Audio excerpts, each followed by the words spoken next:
মোক এতিয়া কোনে চাব, মোক কোনে খুৱাব, কোনে চাব কোনে খুৱাব। হেৰাই গ'ল একমাত্ৰ পুত্ৰ। পুত্ৰৰ শোকত মাতৃৰ কান্দোন। মোৰ গাত কোনো নাই, কোনে চাব কোনে খুৱাব, মই বেমাৰী হৈ গ'ল।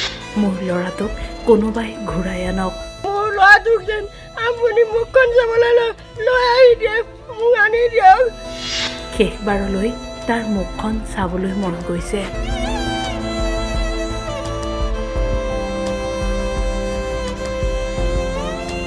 ঘৰখনত আজি কান্দোনৰ ৰোল।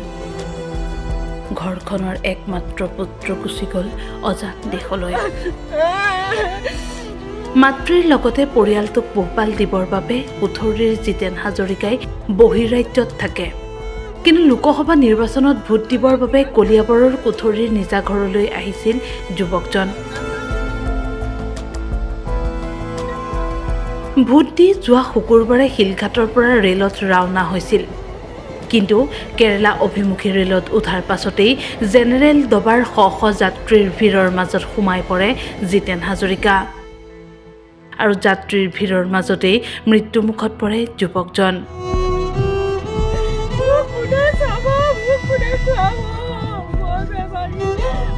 পুত্ৰৰ মৃত্যুৰ বাতৰি পোৱাৰ পাছতেই দিক বিদিক হেৰুৱাইছে ঘৰত থকা মাতৃয়ে।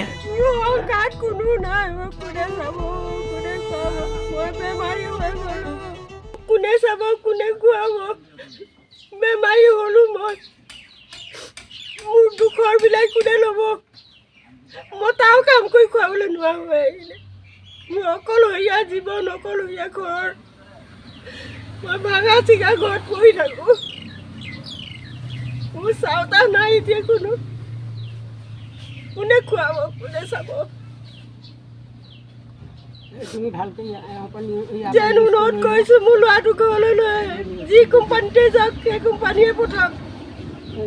ডাঙৰীয়া মোৰ ল'ৰাটোক যেন আপুনি মুখখন চাবলৈ লৈ আহি দিয়ক, মোক আনি দিয়ক। ভগৱতই কিবা কৰিব নোৱাৰিলে মোকে মাৰি নিব লাগিছিলে। কিন্তু একমাত্ৰ পুত্ৰৰ মৃতদেহটো কেৰালাৰ পৰা ঘৰলৈ আনিবৰ বাবে অসমৰ্থ দৰিদ্ৰ পৰিয়ালটো। সেয়ে ল'ৰাটোৰ মৃতদেহটো উভতাই আনিবলৈ মুখ্যমন্ত্ৰী ডক্টৰ হিমন্ত বিশ্ব শৰ্মাক বিচাৰিছে সহায়। আমাৰ ভাইটি এটা জিতেন হাজৰিকা শুকুৰবাৰৰ দিনা বাহিৰলৈ কাম কৰিবলৈ গৈছিলে লগৰ লগত। যাওঁতে ৰেলতে ঢুকাইছে বুলি গম পাইছোঁ। এতিয়া আমি অনুৰোধ কৰিছোঁ যে আমাৰ ল'ৰাটো মৰিলেও যিটো বডি, সেই বডিটো যিকোনো প্ৰকাৰে মালিক পক্ষই হ'লেও আনি ঘৰত পਹੁঁচাই দিয়েহি।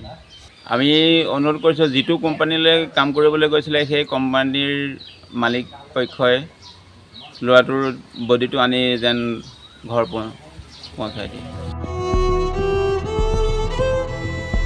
শেষবাৰলৈ পুত্ৰৰ মুখখন চাব বিচাৰিছে মাতৃয়ে।